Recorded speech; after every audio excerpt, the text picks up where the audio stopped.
So in order to have randomized questions, you have to bring them in from a question bank. So I thought I'd go through how to do that real quickly. So if you go to quizzes in Canvas,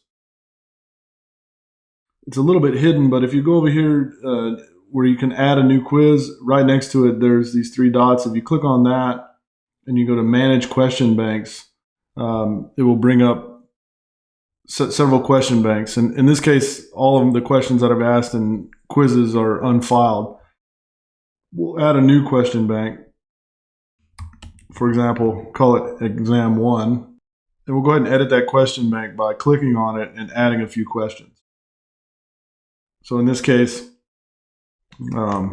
just for demo, I'm not going to say anything too interesting. So that's just a multiple choice question.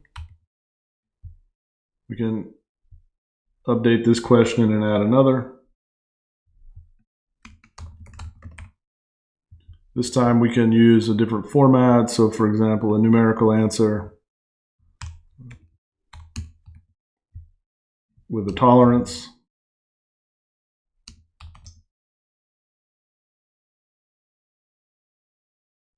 And the final, we'll add one more that's just a simple true false.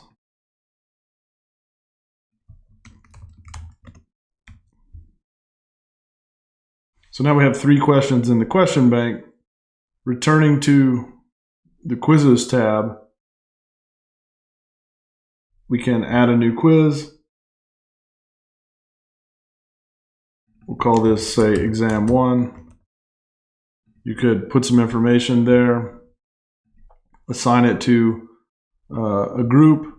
You can shuffle the answers. The questions will automatically be shuffled when we import them from the question bank. You could set a time limit, for example, 30 minutes. Other options with respect to showing, seeing how the students get to see the answers. If they do it all, you can have them show one question at a time. Of course, set a due date and an availability time, which turns out to be really useful for having exams during fixed times. Finally, so to add questions that we did from the question bank, you go to the questions tab and then say find questions. In this case, you have access to the question bank over here. We can select them all and add them. And they'll be available or added, shown randomly when the students enter the quiz. So that's how you access a question bank for randomized questions.